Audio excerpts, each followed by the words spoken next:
Yoi, sebelum kita keluar atau kita ngecek kandang, kita outfit check dulu. Jadi ini kita baru beli teresin neck holder dan ini mic, gak tahu sih suaranya. Jadi pakai receiver ini masih belum upgrade ke yang lebih keren lagi atau yang gak usah pakai ini receivernya. Jadi aku masih pakai ini. Oke, oke, kita lanjut di kandang. Oke, karena kita sekarang hari Minggu juga, kita nyantai aja. Outfitnya pakai celana pendek. Oke, guys. Ush.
Oke, mantap. Kita udah ada di kandang dan kita akan melihat settingan dulu ya.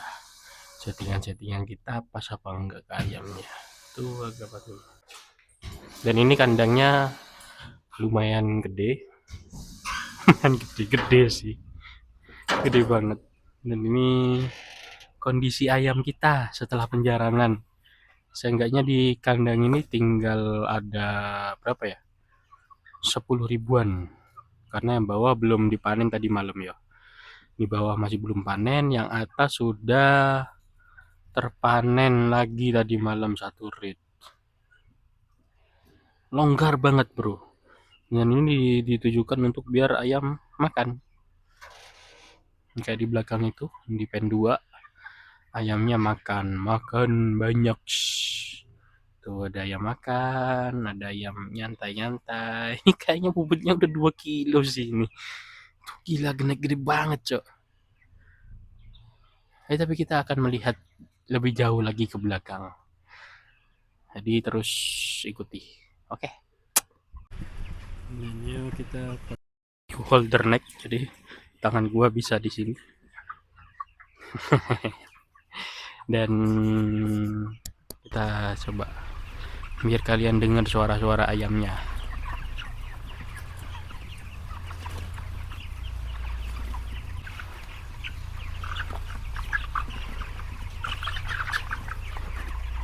Ayam-ayam kita sekarang umur berarti 29 hari. Yang atas berarti finishing 29 hari juga. Dan kayak bumbunya gede sih. Bisa ketemu 1,8 nih kayaknya nih. Ntar lagi nih panen. Nah, mungkin mulai ada suara-suara angin ya. Ya, kita hidupin noise cancellingnya. Nah, lebih meredam lah kayaknya. Ya ayam kita ini. Huhui. Dan pakannya juga kayaknya masih banyak ya. Dan kalau kita lihat tembolok ayamnya, ini segini nih tepolok ayamnya nih, mantap bro. Ini bobot kayaknya 17 deh, enggak sih, 16 17 sih. Dan kita nanti finishing di ayam 18 harapan kita. Dan 3 kita ini ayam-ayam kecil harusnya. Dan kalau ada RPA yang rewel minta ayam kecil kayaknya nih, saya juga harus ini ayam-ayam bobot 15 mungkin ini yo, harus dibelakangkan aja nggak apa-apa. Jantannya nih, 2 kilo nih bro, pasti ini dah 2 kilo nih. Ini ada lampu yang mati, kita akan ambil dulu. Dan kita laporan biasanya ke Bapak Mekanik selaku pemilik stok lampu. Lampunya mati bro. Efeknya juga lumayan ya. Nah, ayamnya di sini kalau mati nggak ada yang makan, sedangkan yang di sini nah, dia makan, dia minum, itu makan, minum. Jadi lampu itu paling penting ya, vital lah ya. Teman-teman lihat juga di sini kepadatannya mantap kan. Lebar kandang kita 14 meter dan panjang kandang kita 120 meter dari luar, bukan dari dalam ya. Sementara aman, ayam juga nyebar,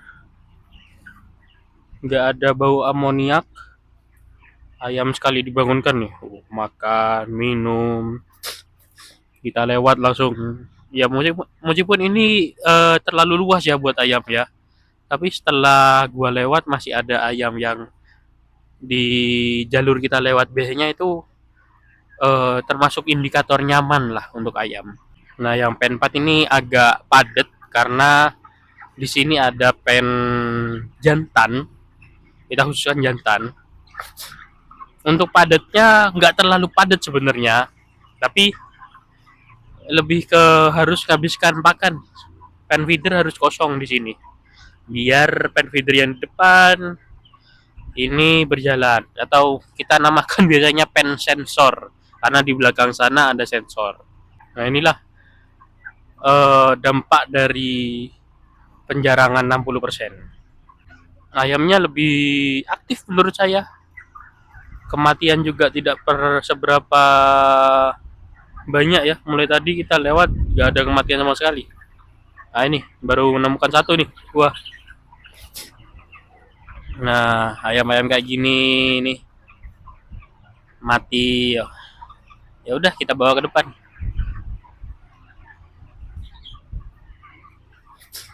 Supaya tidak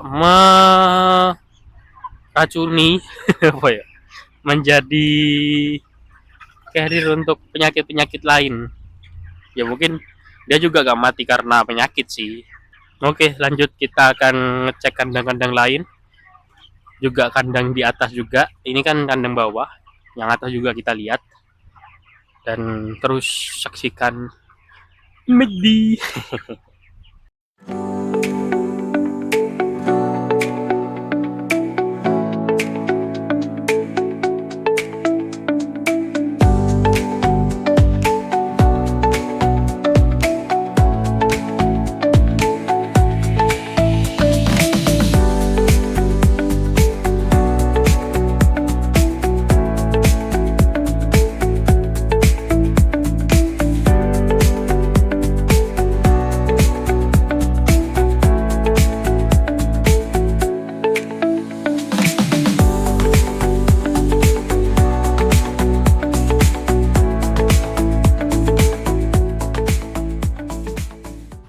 Ciri-ciri kandang kalau udah habis panen. Ada aja barang-barang anomali di dalam kandang yang harus kita segera eksekusi. Jadi emang fungsinya supervisor tuh kayak gini bro. Ini barang-barang anomali banget cok. Gak mungkin kan ayam minum power F gitu biar dia bertenaga. Minum power F itu loh, kayak nah males nih mau minum power F. Nggak mungkin ayam kayak gitu cok.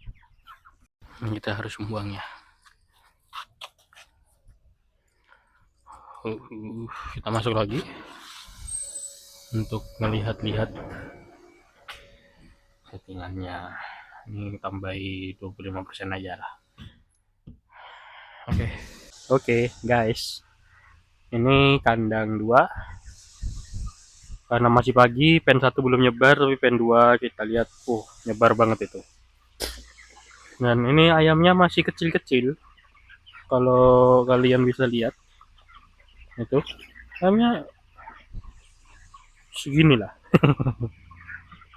Kecil banget, masih bobotan 13 14 mungkin ya, atau bisa 15 juga, tapi ya beberapa yang kayak yang kecil ya, kampret nih. Nah kalau kayak gini, ayam kayak gini kita eksekusi, enggak eksekusi juga sih, kita bawa ke pen 2 atau pen 3 lah, agar mereka terpanen dulu nanti. Yang kecil-kecilnya keluar dulu lah, tinggal yang besar-besarnya nanti. Oke, kita udah nyampe di pen 2 dan kalau teman-teman bisa lihat nih, nyebar ayamnya, mantap. Tapi nyebar kalau nggak makan juga jelek, jadi kita lihat persebaran juga. Kita lihat di pen feedernya, ada makanan, ada yang makan, ada yang ini istirahat, mungkin karena ada aku di sini. Nah di sini tuh, nah ini kan makan. Ini juga gua ngecek ayam gini karena katanya istri gua gemukan bro. Jadi emang harus, ya wis lah, sekarang kita akan ngecek kandang setiap hari, karena emang gua yang ngerasa juga sih, ngerasa gemuk juga sih sekarang, karena bobot gua nyampe 90 kemarin. Alhamdulillah dapat semingguan udah turun 2 kiloan lah, karena kita ngecek, makan juga diatur. Ya cuma itu doang sih menurut itu. Gak ada yang lain. Dan wis kita akan ngecek ayam. Jadi YouTube channelku ini sebenarnya mau dibuat apa? Dibuat peternakan, perjalanan, dan ngobrol-ngobrol lah ini. Gitu ya.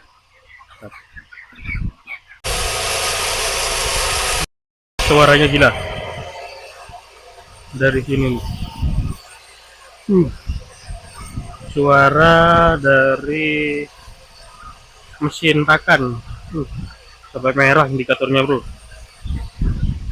Kita menjauh dikit buat biar bisa mendengarkan suaraku. Oke, bisa dengar ya. Ini kalau peternak-peternak senang sih lihatnya kayak gini. Ayam nyebar, bobotnya juga rata. Ya ini pen belakang sih, pen grading lah anggapnya kita. Grading kita sampai 14.000. 14.000 itu banyak banget bro, dari populasi 30.000. Dan ya apa? Kita harus grading tetap. Kita harus membesarkan ayam-ayam ini, dan juga nanti akan dipanen dulu.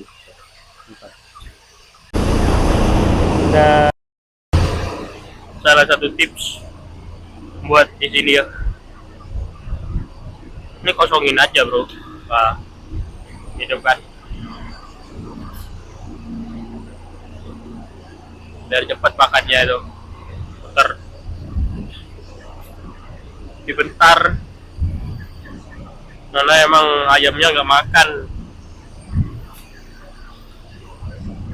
Ya makan, habisin tuh, itu habisin ya, kalian semua habisin. Nah itu kan, nurut langsung, dia langsung makan. Emang gitulah caranya. Sama kayak di sini pension dia dua di depan, nah itu ketinggian tuh tolol emang nih anak kandang. Gua benerin dulu, ya aneh banget tuh anak kandang.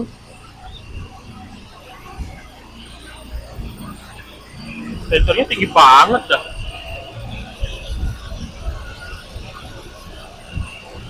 Tapi ini dari selingnya sih berarti. Selingnya berarti kita akan turunin di sana. Oke mantap. Ini barusan ketinggiannya ternyata gini.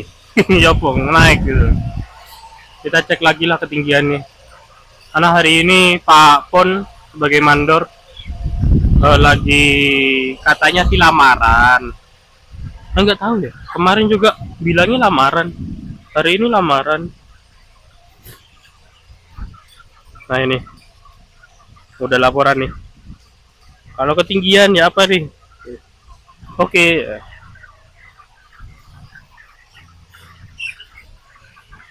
sementara tak turunkan dulu.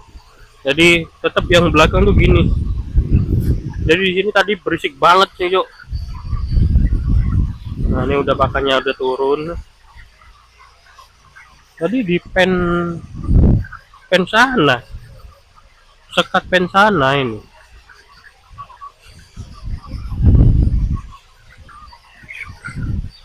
Ya gitu ya, sebagai supervisor kita harus melihat juga apa kendalanya, segera konsul ke pihak berwenang, pihak berwajib. Kayak gini juga kita kan pasti butuh panen. Ya wis harus panen ya, apa mana? Harus panen wajib. Bapak Nunung Ilahi ada iya.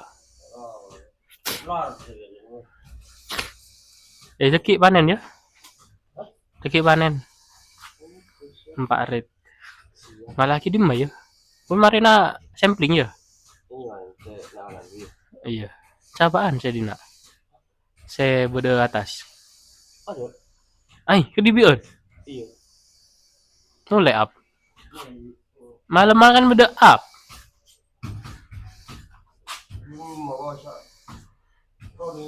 Oh, Roni ya. Siapa yang mau ayamnya kayak gini? Padet. Nggak ada yang mau lah. Ini pasti susah ayamnya umat makan, buat minum angin juga susah ya. Ya salah satunya aja penjarangan. Penjarangan nanti akan dilakukan di malam hari atau minggu malam Senin. Ya ada yang mau kayak gini bro. Gak ada yang mau. Ini gua ada di tengah-tengah kandang tempatnya. Dan yuk mau lihat. Gila padat nih, crowded banget lah. Kalau nanya anak-anak Jakarta. Jakarta.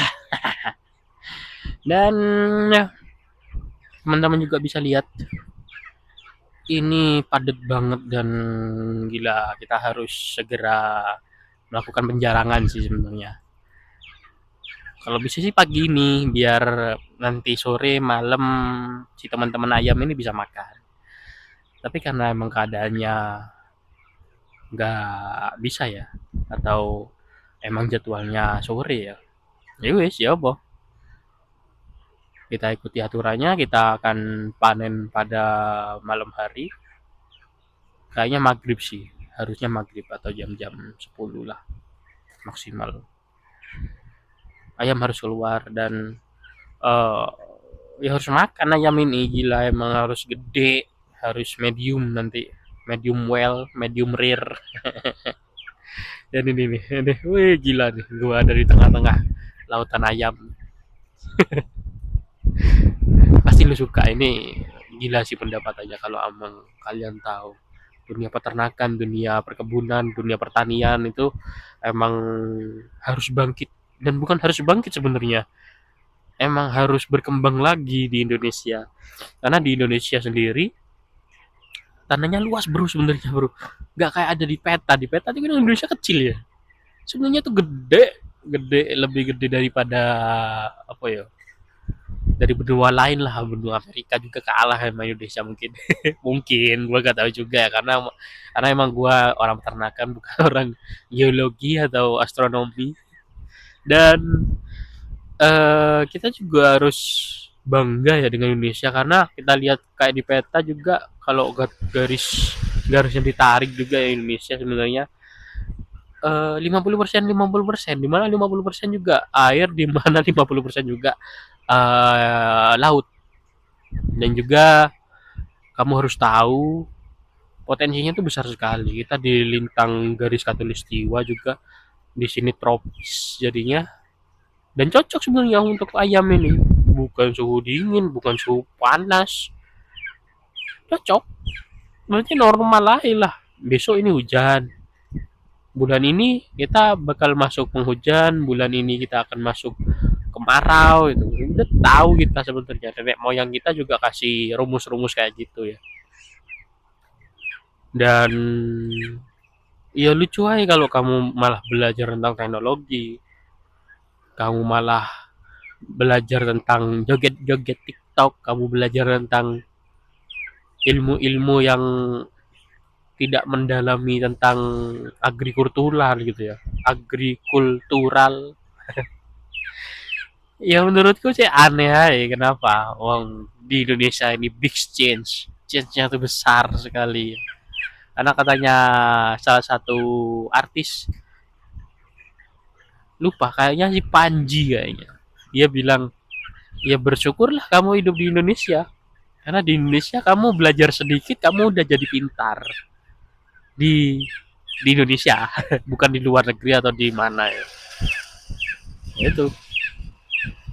Kalau kamu mau belajar di agrikulturan, yo bismillah aja, kamu dapat lautan ayam kayak gini. Ini satunya berapa, bro?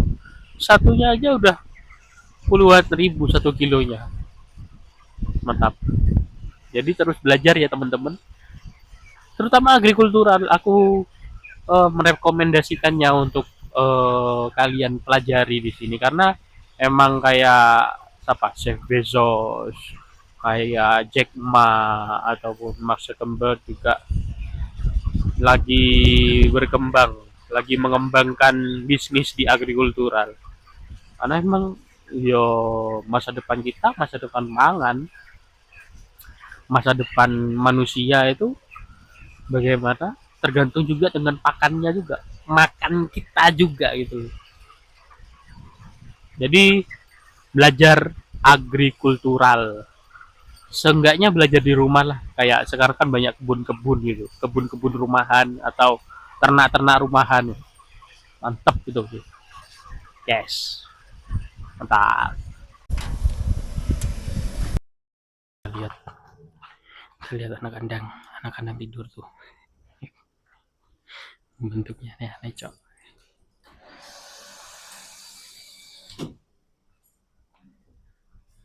Untuk apa ini?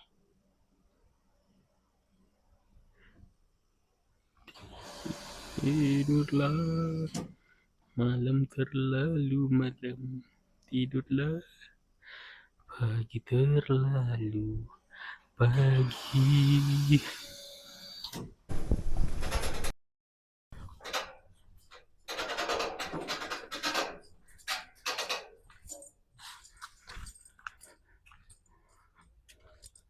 Our last journey in this kandang. Jadi apa ya, kesimpulannya kita udah lihat ayam yang sudah penjarangan 60%. 60% kecil maksudnya. Dan enggak, 60% penjarangan. Dan kita akan finishing juga di ayam medium kayaknya. Dan ya melihat dari performan juga, kalau emang ayamnya bagus dari awal, pertimbangannya itu, dan pertumbuhan bobot badannya juga normal, ayam bisa segera dipanen medium. Kalau emang belum bisa, belum bagus atau belum gimana, jangan dipanen medium. Kita sisakan berapa persen, tapi nggak juga cuma dijarangin 35% kayak biasanya. Biasanya di Pokpan sih kayak gitu. Kalau nggak tahu di perusahaan lain ya apa ya.